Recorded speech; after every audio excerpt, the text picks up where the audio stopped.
Meus irmãos, graça e paz. Nós vamos dar sequência ao livro, à exposição do livro de 2 Reis, no capítulo 13. Desta feita, capítulo 13, estamos alternando a exposição entre Lucas e Reis. Desta feita, 2 Reis, no caso.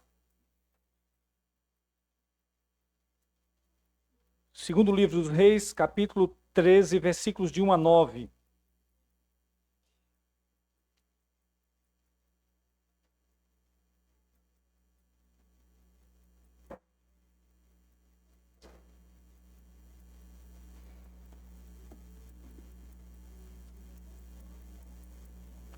Assim nos diz, irmãos, a palavra de Deus no segundo livro dos Reis, no capítulo 13, do versículo 1 ao versículo 9.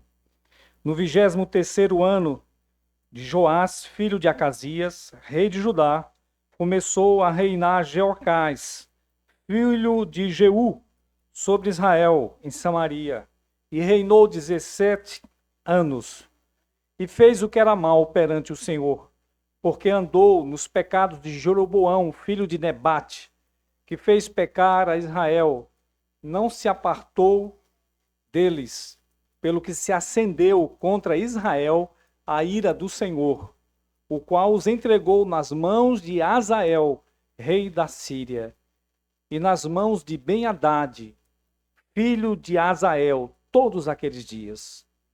Porém, Jeoacás fez súplicas diante do Senhor.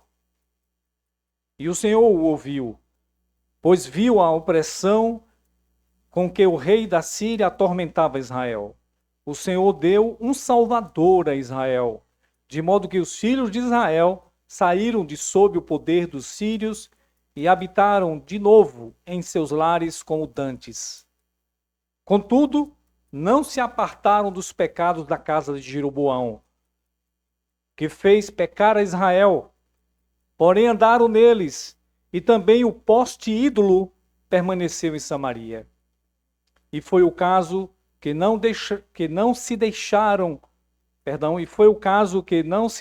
a Jeocás do exército, senão 50 cavaleiros, 10 carros e 10.000 homens de pé, porquanto o rei da Síria os havia destruído e feito como pó, trilhando-os. Ora, os mais atos de Jeoacás e tudo que fez, e o seu poder, porventura não estão escritos no livro da história dos reis de Israel? Jeoacás descansou com seus pais, e o sepultaram em Samaria, e Jeoás, seu filho, reinou em seu lugar. Amém. Que Deus nos dê compreensão e graça na aplicação da palavra. Mas vamos orar. Obrigado, Senhor, pela oportunidade de poder falar da tua palavra e poder também ouvir. Nada podemos fazer desta forma, ouvir e falar, se não for pela graça do teu Espírito Santo. Portanto, nos capacita para tanto, Senhor. Não só a nós adultos, mas também as crianças, que pelo teu Espírito possa aprender tua verdade, junto com seus pais, todo o referencial de temor ao Senhor. Agradecemos por tudo em nome de Jesus. Amém. Meus irmãos, normalmente todo ser humano é um ser religioso. Isso é inerente a toda a humanidade, né? Diferente dos animais. Você não vai ver animal como ser religioso. E esse ser religioso, o ser humano, muitas vezes busca um Deus por algumas necessidades. A primeira, de fato, é redenção. A morte está aí, à mercê de todos nós. Ninguém sabe o dia nem a hora, mas qualquer momento podemos partir. E se não há outra vida após esta, diríamos como Paulo, comamos e bebamos, que amanhã morreremos. Mas existe outra vida.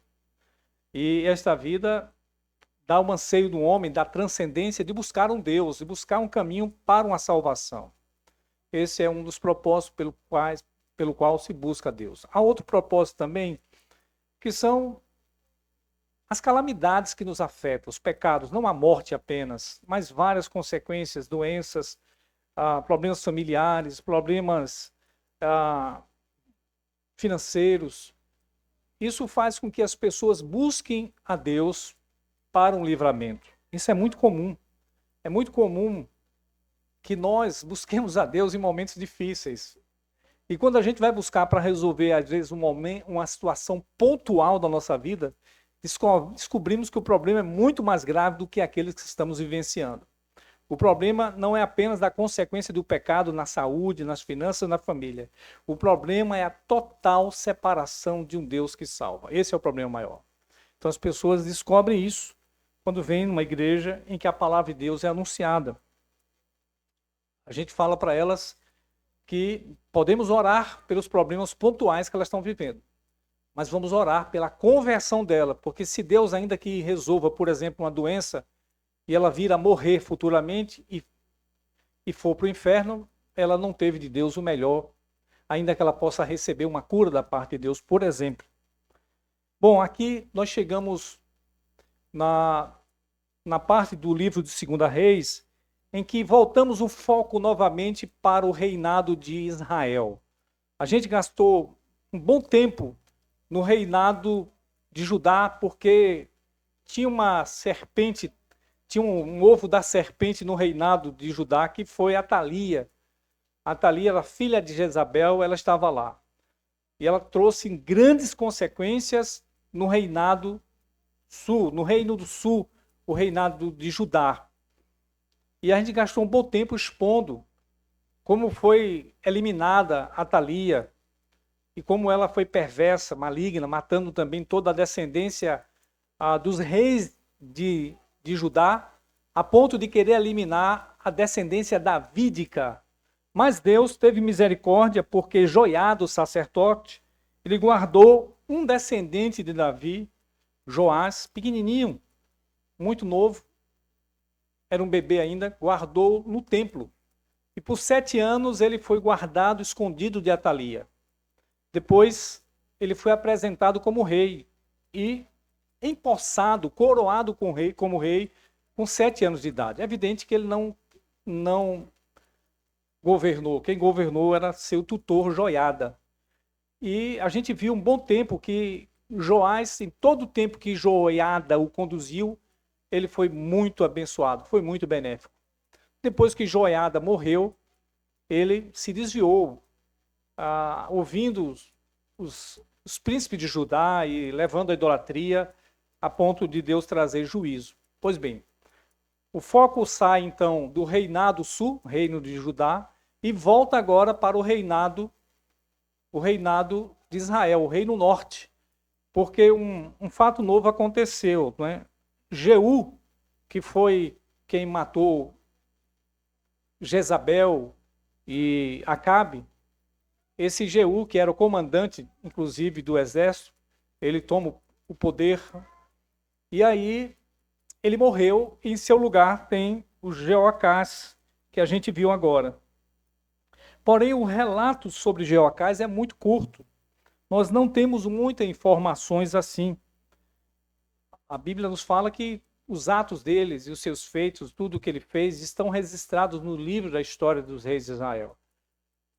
Mas a gente não tem essas informações além daqui. Normalmente nós temos feito a exposição de 2 Reis usando também crônicas, mas nem isso, nem crônicas fala de Jeoacás. Então a única coisa que nós temos aqui é essa fonte. É evidente que os estudiosos também têm informações outras que a gente pode acrescentar aqui. Vamos trazer algumas porque temos 2 incógnitas aqui no texto. E a gente vai comentar sobre ele. Veja que, primeiro tempo de reinado de Jeoacás, ele não está batendo bem matematicamente com o que é citado em relação ao seu filho, o início de seu filho. E depois, quem seria esse Salvador que Deus levantou atendendo um pedido de Jeoacás quando ele orou? Então nós não temos a confirmação na história sobre isso. Mas temos esse fato impressionante. Uma pessoa muito pecadora, que levou Israel a pecar, continuamente a pecar, resolve se voltar para Deus em súplicas. E Deus manda uma salvação, manda um Salvador. Esse é o Deus da misericórdia, né? Esse é o Deus que nós podemos contar de fato. Deus espera que as pessoas, em suas lutas diárias, da vida, pelas consequências do pecado, busquem para poder experimentar o seu livramento. Embora ele queira dar um livramento muito maior, é sobre isso que veremos com o título da pregação: que tipo de Salvador temos buscado? Que tipo de Salvador temos buscado? Em primeiro lugar, somente quando sofremos as consequências dos nossos pecados, versículo de 1 a 4. Repito, que tipo de Salvador temos buscado? Em primeiro lugar, somente quando sofremos as consequências dos nossos pecados, versículos de 1 a 4. Aqui, esse ponto vai falar sobre o tempo certo de buscar ao Senhor. Vamos a ele. Primeiro versículo, dá uma olhada no versículo 1 a 4. Vamos acompanhar aqui. O primeiro nos diz aí que ele começou a reinar no 23º ano de Joás, filho de Acasias. Joás é o rei de Judá. Então ele dá um marcador histórico. Jeoacás começa a reinar quando Jeoás, que está lá em Judá, começou, ele tinha já 23 anos, no 23º ano. Ele, aqui é dito o nome dele, Jeoacás, ele é filho de Jeú, está reinando em Israel. Lembre-se que Jeú é a 6ª dinastia, enquanto Judá vai uma única dinastia, dinastia davídica. Várias famílias se sucederam em Israel. Deus foi levantando pessoas que se rebelaram e tomaram poder. São dinastias, famílias. Essa é a 6ª, a de Jeú. Agora o seu filho toma o seu lugar. E ele está em Samaria e reina 17 anos. Vamos lá. Se ele começou a reinar no 23º ano de Joás, quando você coloca mais 17 anos, dá 40º ano de Joás. Ele teria que chegar no 40º ano de Joás. Mas olha o versículo 10 do texto que nós não lemos até o 9. No 37º ano de Joás, rei de Judá, começou Jeoás, filho de Jeoacás, a reinar. Então você veja que aqui tem uma diferença de 3 anos. Como resolver essa incógnita? Como resolver isso? Há muitas soluções, há muitas propostas. Alguns que dizem que houve um equívoco do autor ou do escriba, botando aqui 17 anos, quando deveria ser 14 ou no máximo 15. Mas a melhor possibilidade de interpretação, lembre-se que a Bíblia não tem erro, né? O erro pode estar na nossa interpretação, a compreensão. Claro que a Bíblia tem algumas coisas que você vai ter que... eu chamo de pegadinhas, algumas pegadinhas que precisamos depender de Deus para crer e não duvidar. Porque alguém pode encontrar algum aparente erro e dizer, tá vendo, a Bíblia não é confiável. Aí seria uma pegadinha para essa pessoa que não quer confiar de jeito nenhum na palavra de Deus. Ela já quer encontrar qualquer propósito mínimo para não confiar na palavra, né? Se fizermos o mesmo escrutínio para os escritos dos filósofos, não sobraria nada absolutamente. E ninguém questiona os escritos de Platão, de Sócrates, de todos, de Tales, de Mileto, ninguém, porque são cópias das cópias e tem muitas divergências. Mas em relação à palavra, sempre há um prescrutar absolutamente exigente que não pode ter nenhuma dúvida. Então, como resolveria isso? É provável que a melhor interpretação é que ele tenha corrigido o reino com seu filho.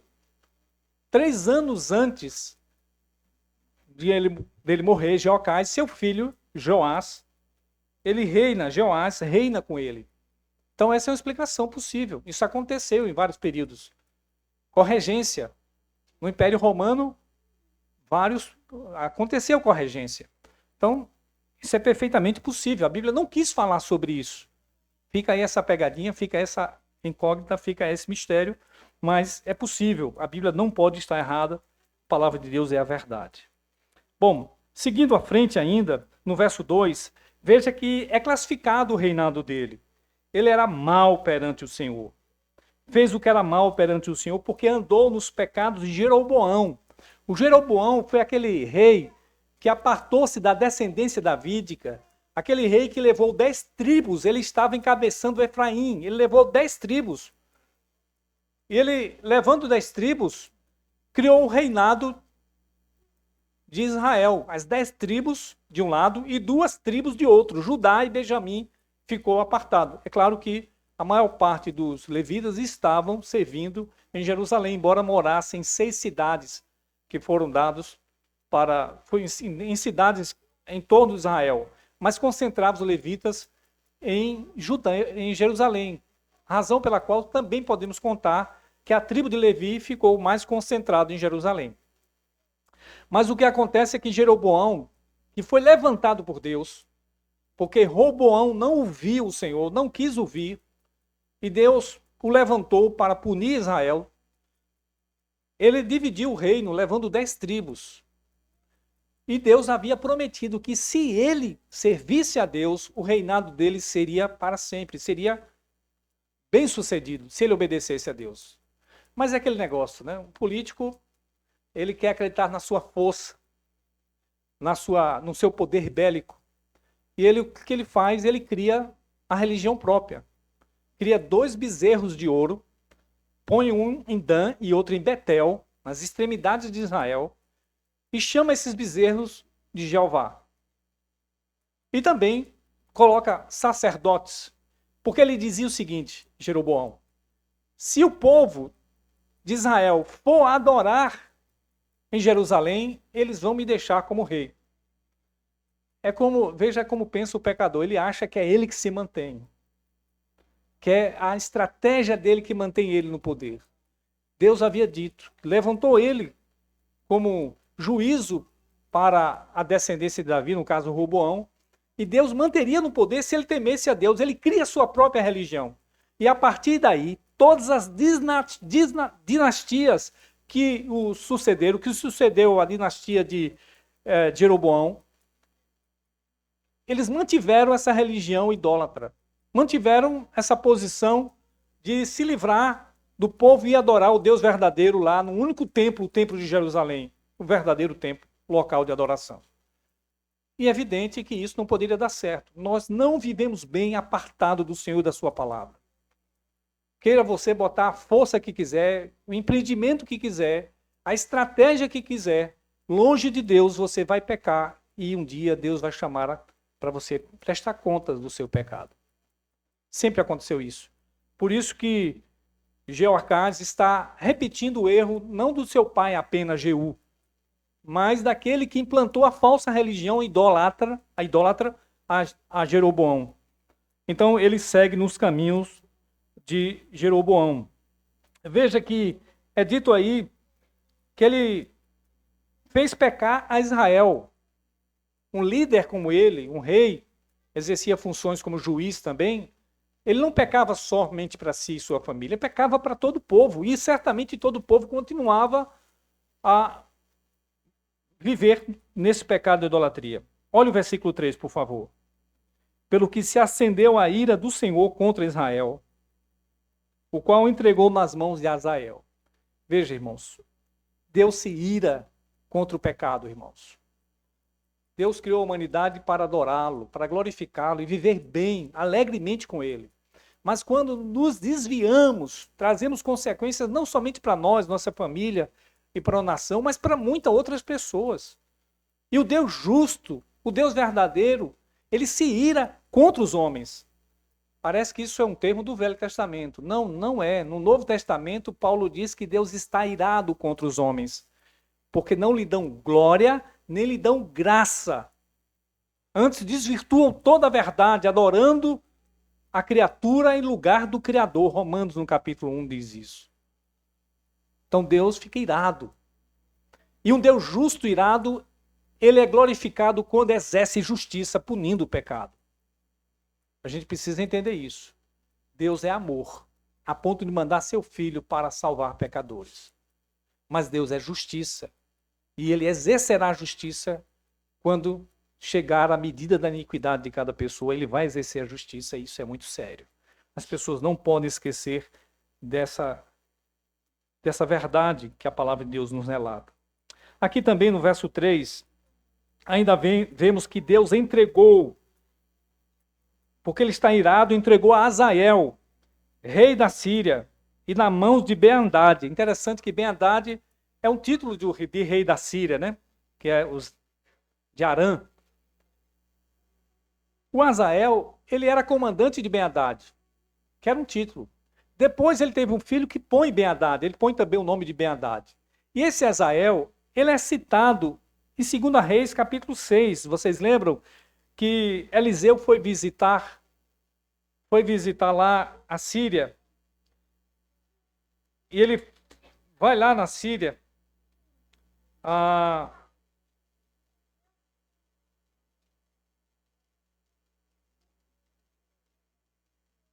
Não é o capítulo 6, perdão, gente. Eliseu tem um encontro com Azael, que era o comandante. E ele viu tudo o que ele faria. Ele começou a chorar. Deus me mostrou que você será rei na Síria. Ele disse, mas quem sou eu, um cão morto, para que possa fazer tudo isso? Eliseu ficou olhando para ele e olhou tão fixamente, começou a chorar, que o Azael ficou constrangido. E perguntou, ele disse, você vai fazer mal a Israel. E ele revela que isso iria acontecer. Veja que Eliseu profetizou muito a favor de Israel, contra Israel, para que se abandonasse o pecado, porque Deus traria o juízo. Esse juízo era inevitável diante do contumaz pecado de Israel. Deus iria trazer esse juízo, porque não ouviram as palavras do Senhor. E aqui o texto está relatando aquilo que Eliseu profetizou. Deus iria trazer o juízo com Azael e depois com seu filho Ben-Hadad. Veja aí que no verso 4, por favor, no verso 4 do capítulo 13,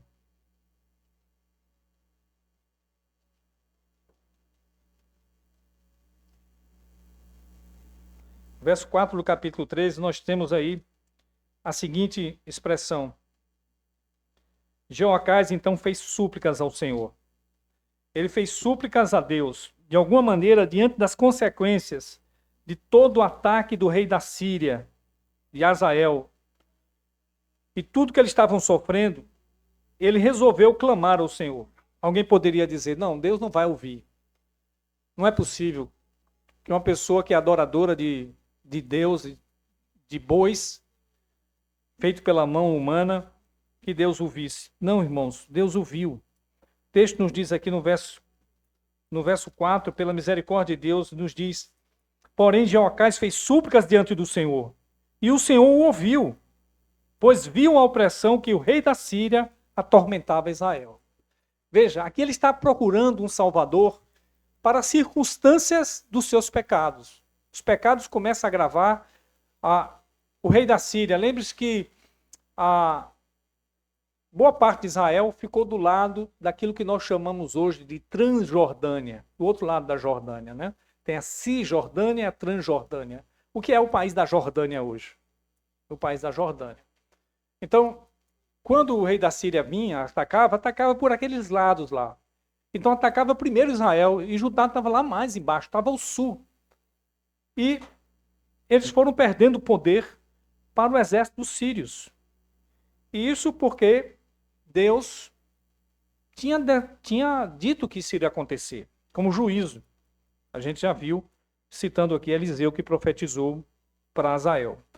Mas o fator aqui que eu quero destacar é que Deus ouviu a este homem quando suplicou. Deus é misericordioso. Deixe-me ler aqui para vocês, estamos também expondo no estudo doutrina, estamos expondo Deuteronômio, no capítulo 4. Estamos ainda no capítulo 4. Olha o que nos diz os versículos 6 e 7 do capítulo 4 de Deuteronômio. Guardai, pois, e cumpri-o, porque isto será a vossa sabedoria e vosso entendimento perante os olhos dos povos, que ouvindo todos esses estatutos dirão, certamente este grande povo é gente sábia e inteligente. Pois que grande nação há que tenha deuses tão chegados a si como o Senhor, nosso Deus, todas as vezes que o invocamos? Veja, esse era o que ia para acontecer com Israel. Eles deveriam viver debaixo da instrução do Senhor, da palavra de Deus, de maneira que os outros povos iriam olhar para eles e dizer, gente, esse povo é sábio demais. E outra coisa, o Deus deles é tão próximo que atende a eles quando ele invoca. É um Deus presente, um Deus vivo.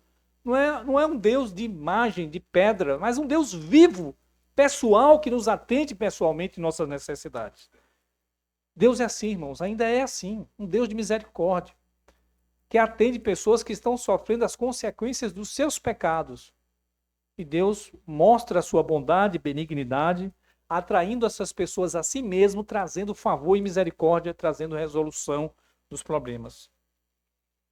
É isso que Deus estava apresentando misericordiosamente para Israel.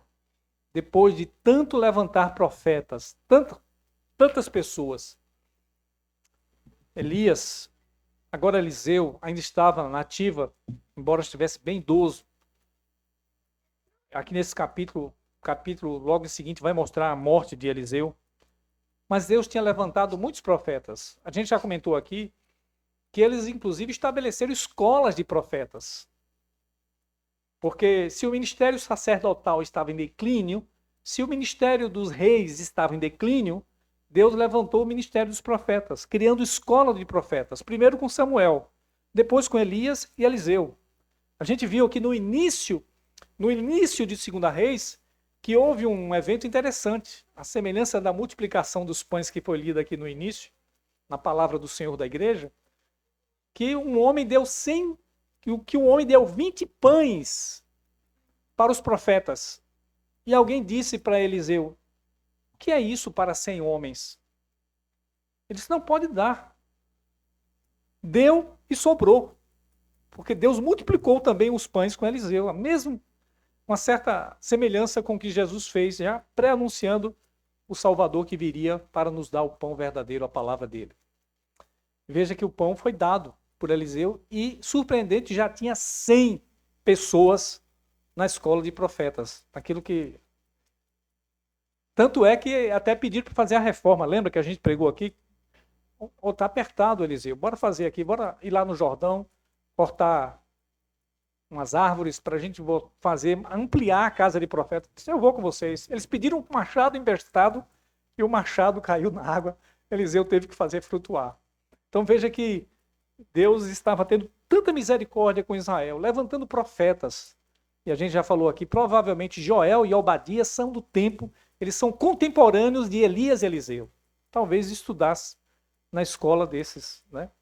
A gente, aliás, uma boa parte do Velho Testamento é de profetas, de Isaías até Malaquias, que também lemos hoje.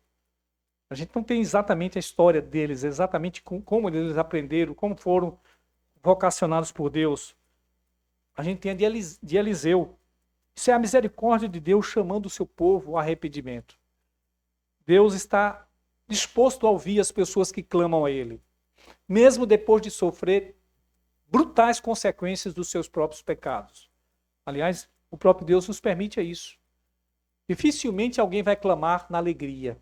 Está tudo bem, não vou clamar a Deus. Normalmente não se clama a Deus quando está tudo bem. Dizem que a posição que a gente mais clama a Deus é deitado, né? Deitado, está lá já no fim da vida, ó Senhor, tem misericórdia de mim. Salva-me. Deixa-me ver meus netos. É deitado que a gente mais clama a Deus quando está no leito da enfermidade. Eu encerro esse ponto, irmãos, dizemos que nós deveríamos buscar a Deus para pecar menos. Não apenas quando as consequências do pecado nos atingem. Deus quer ser o Deus que nos guia para não pecar. Ser o nosso Senhor para conduzir a maneira certa que Ele nos fez para viver corretamente. Sim, esse é o Salvador que precisamos, irmãos. Um Salvador não apenas que atende às nossas necessidades, Ele vai nos atender, mas um Salvador que nos governa para ter menos necessidade de pecados, ou de consequência de pecado. Eu trabalho com isso, irmãos. Pastorear pessoas. Em alguns casos, quando chegam para mim, as consequências já estão quase no fundo do poço. Porque pessoas demoraram de buscar a Deus para viver no temor do Senhor. Como é importante que as pessoas compreendam que Deus não quer que a gente viva as consequências do pecado. O mundo nos ensina que o pecado é lindo, né? Satanás diz, não, pode comer que você não vai morrer. Pode pular cerca, todo mundo pula. Pode roubar, todo mundo rouba. Pode dar roubadinha no trânsito, todo mundo dá roubadinha no trânsito. A gente aceita, né, essas conversas com facilidade. Deus quer nos ensinar a não aceitar aquilo que é errado e viver de maneira correta. É difícil. É nadar contra a contramão do mundo. O mundo está vindo no caminho, você está indo no outro. E vão dizer que você é besta. É melhor ser besta para o mundo e sábio para Deus. Porque teremos menos consequências dos nossos pecados em nossas vidas, irmãos. Que Deus nos livre, irmão, dessa condição. E tem pessoas até aqui têm se achado muito justas, né? Não tenho consequências dos meus pecados. Não estou precisando de Deus. Eu diria que para essas pessoas a situação é ainda mais grave, que elas não percebem quão doentes e quão pecadoras são em seu ser. Às vezes elas não estão vendo as consequências dos seus pecados. É um juízo maior elas não perceberem isso. Em segundo e último lugar, irmãos, que tipo de Salvador temos buscado? Já falamos que somente quando sofremos as consequências dos nossos pecados, agora apenas para as consequências dos nossos pecados. Veja que aqui parece o mesmo ponto de cima, porém eu estou falando do propósito. Se acima eu falei o tempo certo de ter a Deus como Salvador, quanto antes você tiver a Deus como Salvador, para menos consequências do pecado, será melhor para você. Mas agora o propósito. Deus não quer apenas as consequências circunstanciais, salvar a gente das circunstâncias do dia a dia. Ele quer nos salvar das consequências do juízo eterno. É da morte. Que as pessoas vão morrer eternamente. Essa é uma situação muito mais grave. Veja aí o versículo 5 a 7, por favor. O versículo 5 a 7 nos diz assim: o Senhor deu um Salvador a Israel, de modo que os filhos de Israel saíram de sob o poder dos sírios e habitaram de novo em seus lares como dantes. Veja, Deus foi misericordioso a ponto de livrar, dando um Salvador. Aqui vem a segunda incógnita, que eu disse que tinha duas, né? Primeiro, o tempo de reinado de Jeoacás, que é realmente difícil de entender. Demos aquela possível explicação. Agora vem a questão de quem foi esse Salvador. Não foi Cristo, evidentemente. Mas poderíamos dizer que não é também um tipo de Cristo, também não podemos dizer que é, mas podemos dizer que foi um Salvador que Deus deu para poder levar aquelas pessoas a Ele mesmo, e mostrando que Deus tem muito mais do que apenas livramentos pontuais, factuais da vida. Quem foi Salvador? Os estudiosos têm muitas dúvidas. Ficam tentando... Teve, nesse momento, o rei da Síria, não Síria, né? Síria, a capital é Damasco. A Síria, Nínive, lembra de Nínive? O império assírio estava crescendo. E ele iria atacar a Síria para chegar em Israel. Iria levar Israel cativo para a Síria, o cativeiro assírio. Então, alguns estudiosos dizem que é esse livramento. A Síria iria atacar a Síria, e isso ia dar um livramento para Israel. Bom, pode ser uma possibilidade. Porém, aqui mais certa é a seguinte. Vamos aí para os versículos 22 a 25 deste capítulo. Capítulo 13 de 2 Reis. 22.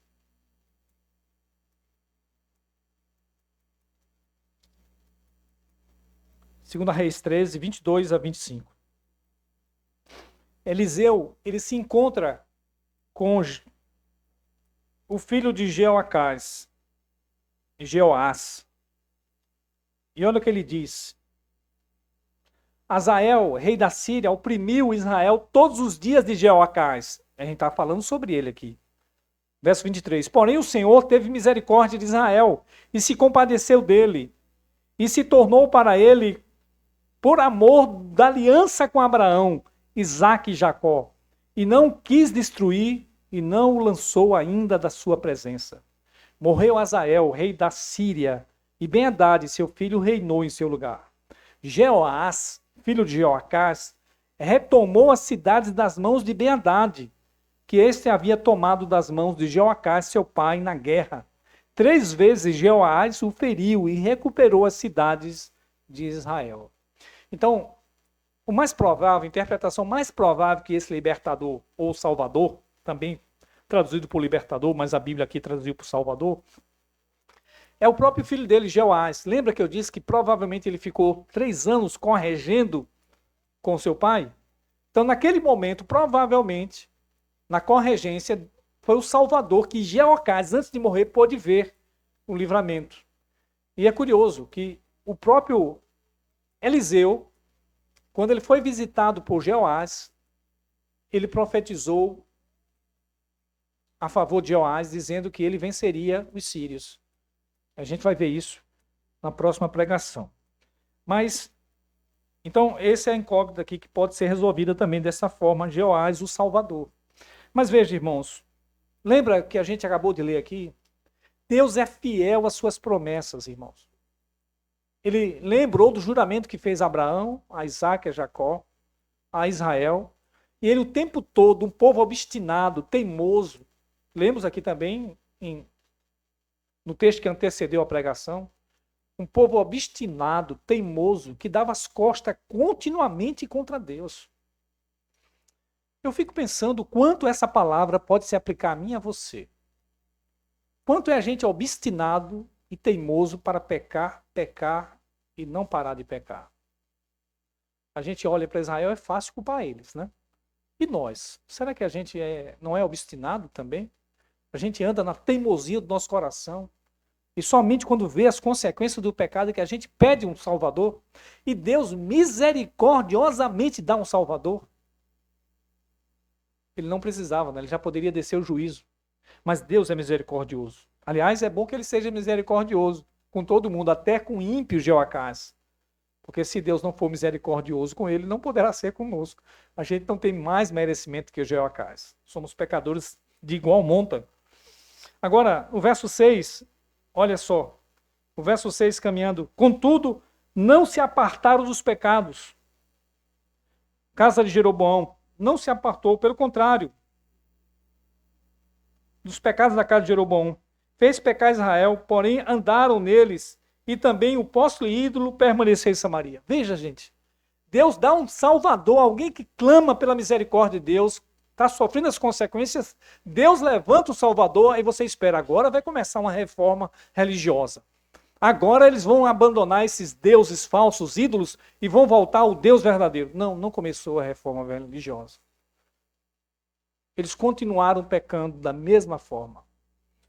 Não apenas agora, o texto nos acrescenta, não apenas os deuses de Jeroboão, os 2 bois, mas agora o poste ídolo, que é Azerar, a mulher de Baal, ainda estava lá. Veja que Jeú destruiu todos os pertences, tudo que até os sacerdotes matou de Baal, mas deixou o poste ídolo da mulher de Baal, que era Azerá, a deusa da fertilidade. Você imagine, idolatria ligado com prostituição. É a coisa mais fácil que a gente tem hoje de pecar. A gente comentou hoje no estudo bíblico também da escola dominical sobre ideologia de gênero, né? Transgenerismo. Por que isso é tão em voga e está tão certo? A gente sabe que é uma destruição terrível das famílias, das pessoas. Mas por que é tão aderente? Tão se espalha, difunde com facilidade. Irmãos, nossa carne quer pecado. Quer colocar ídolos no lugar de Deus. A gente substitui muito facilmente Deus por qualquer ídolo, dinheiro, sexo, poder. É idolatria e depois se prostitui. Como? A prostituição de não adorar o Deus verdadeiro. Vamos adorar outros deuses. Israel foi acusado muito dessa prostituição. Se fez prostituta. Tudo que Deus tinha dado para ele, ela agora se prostitui, pagando, inclusive, pela sua prostituição. Ezequiel chega a dizer, vocês fizeram pior do que uma prostituta. Porque a prostituta recebe para se prostituir. Vocês pagaram com os presentes que eu dei para vocês para se prostituírem. Deus está irado contra esse povo. Gente, eu vejo isso, estou 24 anos pastoreando essa igreja. Tanto de pessoas que já vieram buscar a Deus por causa das consequências dos seus pecados e foram livres das consequências dos seus pecados e depois disseram obrigado, valeu pelo tempo. Eles não entenderam nada. Eles não entenderam que Deus não quer livrar circunstancialmente as pessoas de vez em quando.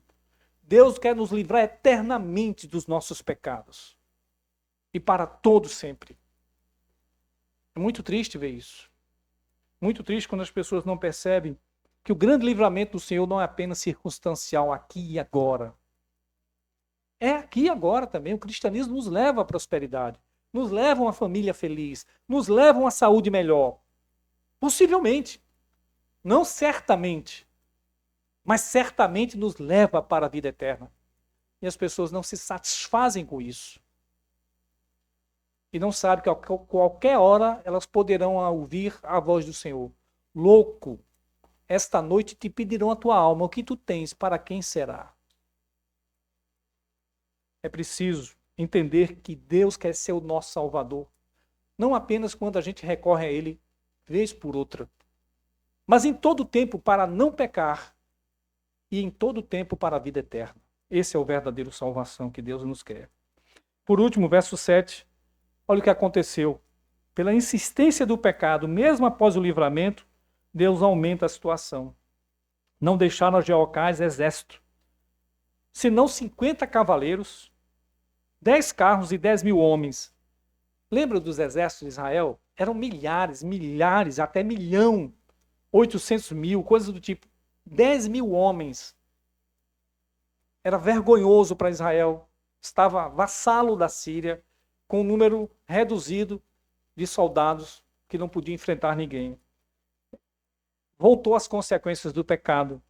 Voltou a ser infâmia. Veja que o rei da Síria havia destruído, feito como pó, havia trilhado a eles. E sabe por que Deus fez isso? Para que ele se arrependesse. Levemos nossos olhos para Levítico 26, 14 a 18, o último texto que queremos fazer menção nessa pregação. Levítico 26. Levítico 26, 14 a 18 diz assim: Mas se não me ouvir e não cumprirdes todos esses mandamentos, se rejeitardes os meus estatutos e a vossa alma se aborrecer dos meus juízos, a ponto de não os cumprir todos os meus mandamentos e violardes a minha aliança, então eu vos farei isto: porei sobre vós terror, a tísica e a febre ardente, que fazem desaparecer o lustre dos olhos e definhar a vida. E semeareis debalde a vossa semente, porque os vossos inimigos a comerão. Olha aqui, os inimigos já estavam tomando. A gente vai ver lá na frente isso acontecendo. Até os moabitas estavam aproveitando, bandos de moabitas estavam tomando as coisas de Israel, porque era juízo de Deus. Verso 17: Voltar-me-ei contra vós outros, e sereis feridos sereis feridos diante dos vossos inimigos, os que vos aborrecem, assenhorar-se-ão de vós, e fugireis sem que ninguém vos persiga. Se ainda assim, com isto não me ouvirdes, tornarei a castigar 7 vezes mais por causa dos vossos pecados. Gente, quando Deus castiga, trazendo fome, falta de chuva, trazendo inimigos, era para arrepender, para eles buscarem a Deus. Senhor, me livra. Bom, ele fez isso, Jeocás. Mas depois não voltou-se para Deus. Voltou a pecar. E Deus aumentou 7 vezes mais, como veremos lá na frente, o juízo sobre Israel, porque eles não entenderam que tipo de Salvador Deus é para si, que Deus quer ser para nós. Eu concluo, irmãos, lendo aí o final de Jeoacás. Como rei, ele tem um final que poderíamos dizer, do ponto de vista humano, tem uma historicidade. Mas do ponto de vista de Deus, espiritual, não vale de nada, absolutamente de nada. Olha o que é dito aí no final, no versos 8 a 9. Ora, os mais atos de Jeoacás e tudo que fez e o seu poder, porventura não estão escritos no livro da história dos reis de Israel? Jeoacás descansou com seus pais e o sepultaram em Samaria. E Jeoás, seu filho, reinou em seu lugar. Preste atenção. Olha o que é dito aqui. O que ele fez em seu poder estão escritos no livro da história dos reis de Israel. Cadê esses livros? Cadê essa história? Esquecido, irmãos, no tempo. Talvez tenha pedaços esquecidos. A história que nós temos é uma história de pecado dele. Para que nós não sigamos a vida dele. E depois ele foi sepultado, um sepultamento talvez de rei, honroso, mas um sepultamento que deixou ele lá, esquecido. Onde está o seu túmulo? Certamente não se tem notícia de onde está o túmulo dele.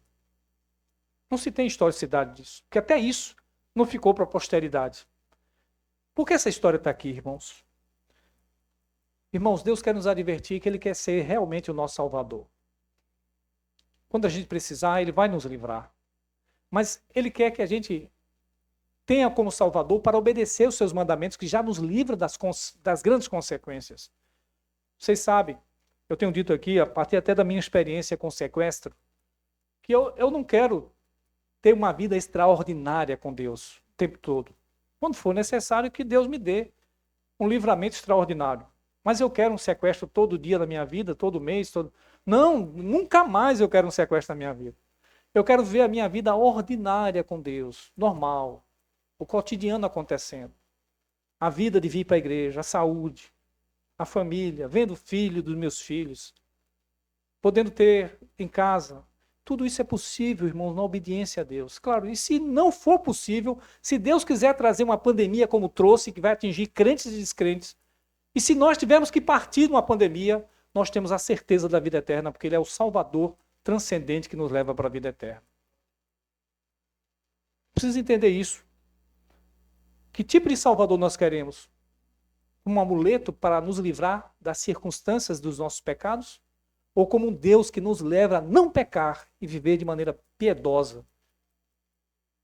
E depois, e se tiver que morrer mesmo assim, porque pessoas justas, honestas morrem, a nossa igreja tem histórico até recente disso, pessoas tementes a Deus vivendo, de repente Deus chama, como chamou Abel.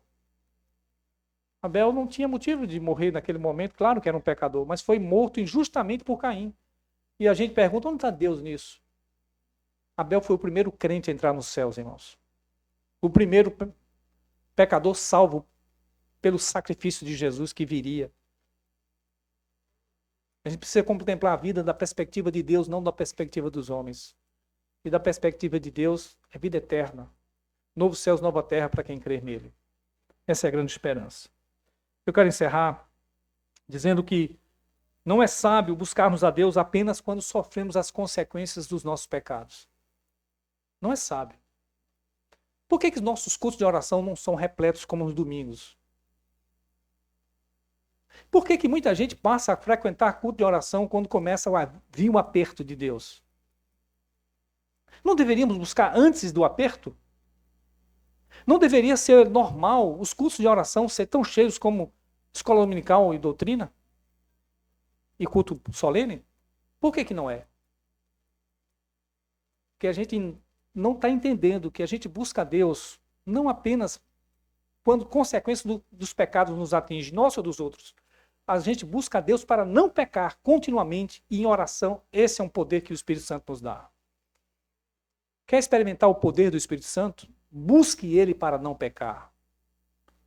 A gente não ora por isso, né? A gente ora o poder do Espírito Santo para se mostrar, para expulsar demônios, para curar. Busque o Espírito Santo para não pecar, para viver uma vida santa. Segundo e último lugar, irmãos, do que adianta termos experiência de livramentos como Deus, como Jeoacás teve, se não temos a experiência de que Deus é o nosso Salvador da nossa alma? Muita gente na igreja vai ter experiência com Deus. e livramentos com Deus. Já vi muito isso acontecer. Mas Jesus não é o salvador dessas almas. Não é. Porque elas não vivem debaixo do testemunho de crente. Elas vêm na igreja quando precisam de Deus para alguma coisa, resolver alguma coisa de consequência dos seus pecados. A expressão da Bíblia para as pessoas é que elas são tolas. Deus não quer resolver apenas problemas pontuais da nossa vida. Ele quer resolver o maior problema, o pecado que nos afasta de Deus. E vamos morrer. É bom que o nosso pecado esteja perdoado em Cristo Jesus. Que Deus nos ajude. Obrigado, Senhor, por tua palavra. Obrigado, Jesus, porque tu